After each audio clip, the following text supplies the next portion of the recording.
Once upon a time, in the late 1990s, there was a world where the greatest threat to New York wasn't terrorism or economic collapse, but a marketing campaign promising that size does matter.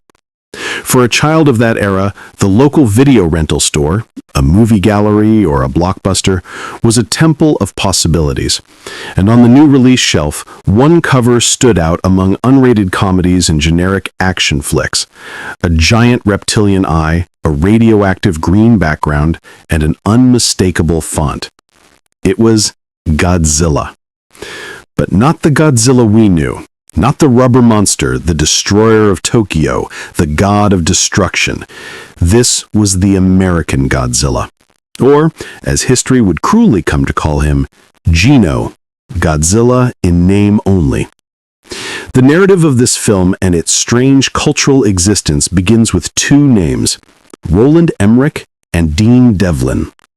The dynamic duo of disaster cinema, fresh off the thunderous success of Independence Day, were handed the keys to the monster kingdom.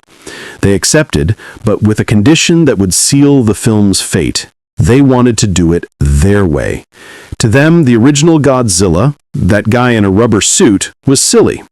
They wanted to innovate. They wanted something sleek, fast, an animal.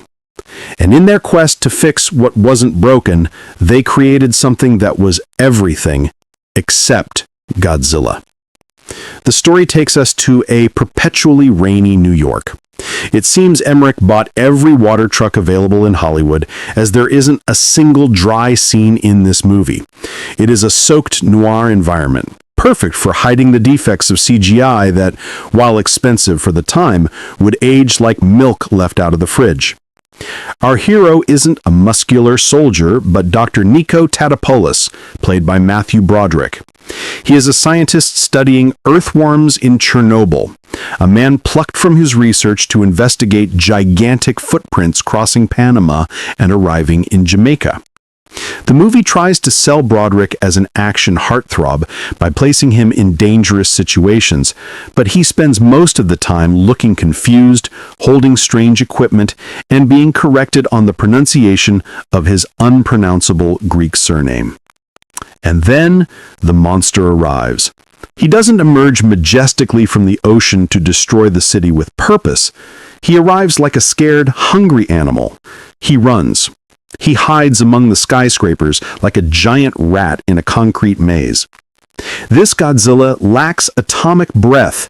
He has a glorified fire breath that, conveniently, only works when there are cars to explode. He eats fish. Tons of fish. Humanity, in response, demonstrates a military incompetence that borders on performance art. New York City becomes a stage where the U.S. Army causes more damage to the infrastructure than the giant lizard itself. Missiles miss their targets and destroy the Chrysler Building. Bullets ricochet uselessly. Helicopters, piloted by what appears to be interns, fly too low between buildings in a suicidal attempt to corner the monster. Amidst this chaos, we are introduced to the most bizarre supporting cast ever assembled for a summer blockbuster. There is Audrey, Nick's ex-girlfriend, an aspiring reporter who commits one of the most unforgivable acts in rom-com history. She reunites with the man she abandoned years ago, feigns interest, steals a confidential tape from his tent, and broadcasts it on national TV to boost her own career, ruining his in the process. The movie expects us to root for her. Spoiler, we don't. We also have Audrey's cameraman, Victor, Animal Pilati, played by Hank Azaria, who seems to be in a different movie entirely, channeling the energy of a stereotyped New Yorker to the extreme. And, in a move of epic pettiness, the mayor of New York and his assistant are obvious caricatures of Roger Ebert and Gene Siskel, the famous film critics who dared to dislike Emmerich's previous films. The director created characters just to watch them fail and be humiliated, a cinematic revenge that is childish, yet fascinating. But the real highlight, the only island of competence in this sea of ineptitude, is the French. led by Jean Reno playing an agent of the French Secret Service, the DGSE, there in New York to clean up the mess left by French nuclear testing in the Pacific. Yes, the movie shifts the blame for the monster's origin from the US to France in a hilarious geopolitical twist. Jean Reno and his team, posing as insurance adjusters and complaining about American coffee, are the only ones who seem to know what they are doing. They carry the movie on their backs with European charm and an arsenal of automatic weapons. The second half of the film abandons any pretense of being a kaiju movie and decides to shamelessly plagiarize Jurassic Park. We discover that Godzilla, who is pregnant, by the way, reproducing asexually, has made a nest in Madison Square Garden. Suddenly, the movie is no longer about a giant monster, but about hundreds of baby Zillas, basically generic velociraptors, chasing our heroes through the arena's corridors. It is a suspense sequence that works in isolation, provided you forget you're watching a movie that is supposed to star the king of the monsters. The climax is a taxi chase. Yes, a yellow New York taxi manages to outrun a giant monster.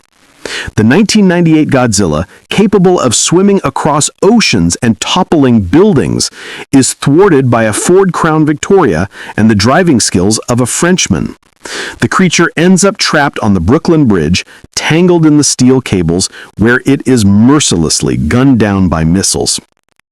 The monster's death scene is strangely sad. It doesn't die fighting another monster or defending its territory.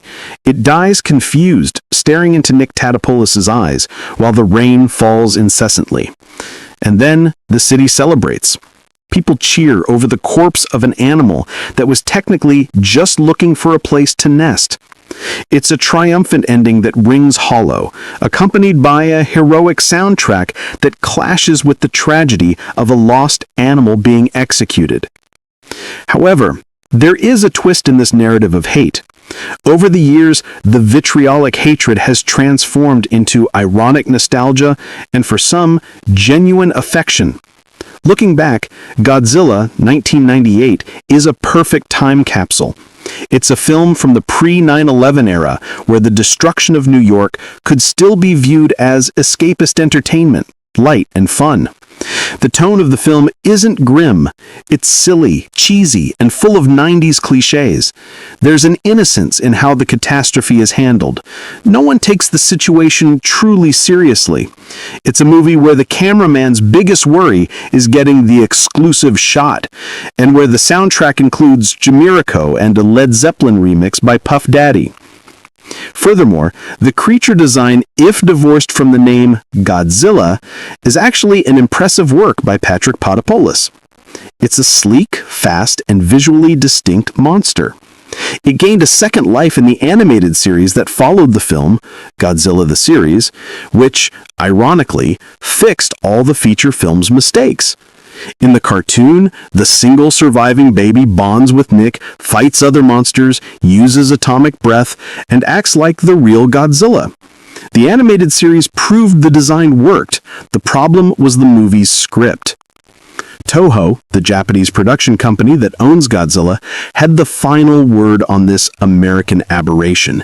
In Godzilla Final Wars 2004, they officially introduced the creature into the Japanese canon, rebranding it simply as Zilla. In the scene, the real Japanese Godzilla faces Zilla in Sydney and defeats him in less than 30 seconds, throwing him against the Opera House and blasting him with real atomic breath. It was the ultimate humiliation, the acknowledgement that this happened, but it is not our Godzilla. Still, for the generation that grew up with VHS tapes and Taco Bell commercials promoting the movie, Zilla holds a special place. He's the Wario Godzilla, a bizarre, distorted, and flawed version, yet strangely captivating.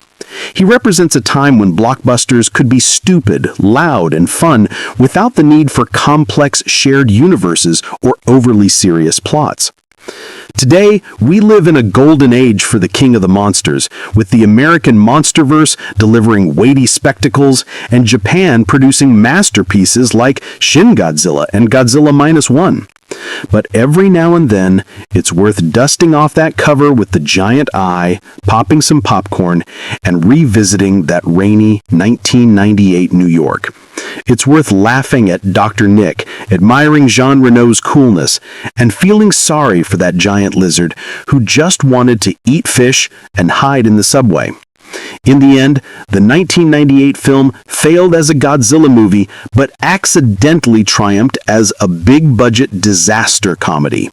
It's a reminder that sometimes size matters, but understanding the soul of the character matters much more.